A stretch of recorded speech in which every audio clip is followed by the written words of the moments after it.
Hello everyone, we are going to explore how to streamline your customer interactions with WhatsJet multi-trigger bot flow.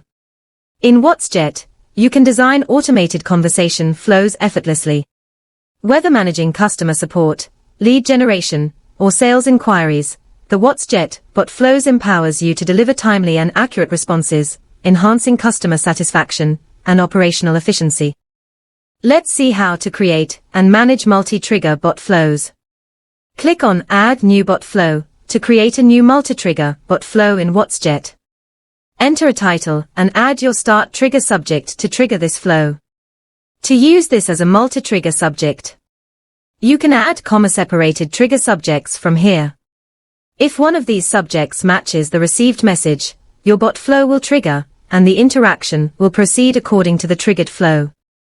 To build your bot flow, click the Flow Builder button to access the Bot Flow Builder page. Here, you can view the starting point of your added bot flow. Click on the Add New Bot Reply button to create simple, media, or advanced replies, with options for reply button, CTA URL button, or list message.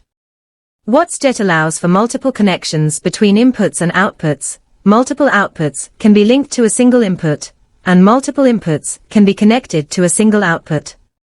Additionally, outputs can be routed back to their own inputs. Here you can view how the bot flow you added will get multi-triggered based on created bot flow. Thanks for watching. Don't forget to subscribe the button and turn on the notification bell. See you soon.